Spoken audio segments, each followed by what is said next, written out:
Cannabis Packaging Show live from Las Vegas, here with a very special guest, actually the first guy that I met in the cannabis industry. That's right. Brett, thank you for being on the Cannabis Packaging Show. Absolutely, man. I'm glad to be here. All right, so Brett's got something very innovative that's beginning to take off. We want to share it with you guys.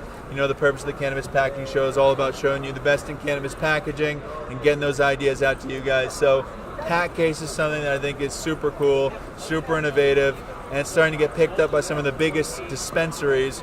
And I want you to just sort of do a demo and talk about it a little bit. Absolutely. 2.5 years working in the Colorado cannabis space, vertically integrated company. In 2015, everyone was selling pre-rolls in those damn doob tubes, and I was sick of it.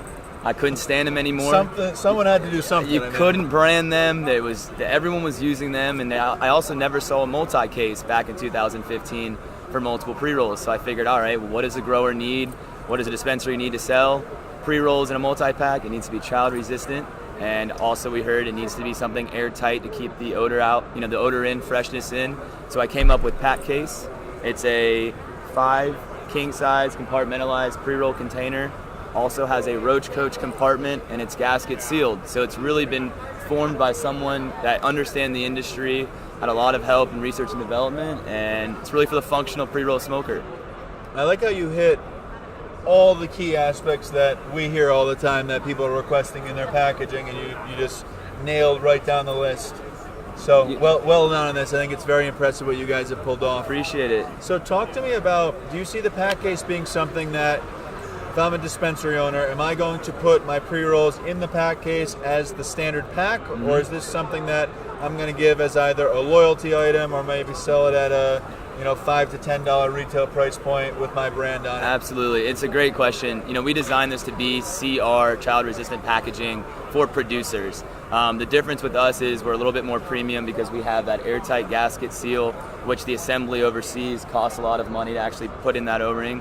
So we're also, with the roach coach, we're not really trying to commoditize, the cartons and the boxes for everybody. We're really looking for unique brands that see value in spending a little bit more extra money on pre-roll packaging, and more so we can be that accessory for a dispensary that wants to give this away as maybe a promo item or a $10 product for someone to buy 5 joints and take this with them out the door with their brand on it. So a little bit of both, but really focusing now on the producer market. Got it. And what I really like about PAQ case too is the reusability aspect of it. So I'd imagine this thing will last much more than just the first use. So you could bring this back in, and then we've got the sustainability piece, which we know is so important in this industry to so many people. Absolutely. It seems like even though it's made of plastic, it's very sustainable in that it's going to live on for a long time. 100%, and that's something that I saw in Colorado is everyone was just throwing away their packaging, and I wanted something, especially in a tourist town like I was living in Aspen.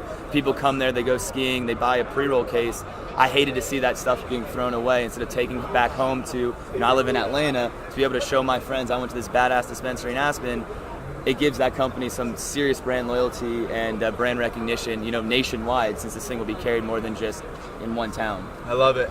So let's talk about brand, because it's a key part of both of our businesses. Right. Where do you see brand? How has it maybe evolved from the days where you were in Colorado? How long ago was that? 2 or 3 years ago. 3 years ago to even now, because things are moving so fast. How has branding changed in the last 3 years? Yeah, if you just look around this ridiculous expo hall, there's tons of packaging companies, there's tons of graphic designers, there's celebrity brands getting in the game now, and it's really just moving into, number one, it's becoming, now that everything's required to be child resistant, you're seeing a lot more child resistant unique containers. Another thing is automation and costing. Probably the biggest thing now for big time producers is how can they keep their margins as big as possible, which is going to be keeping their packaging costs down. So you're seeing a lot of companies try to figure out how to make innovative CR packaging at a low cost point, but also try to be unique in their own way. So, when it comes to branding and labeling, we do full color digital printing, which we think our clients love, to have an actual printed box.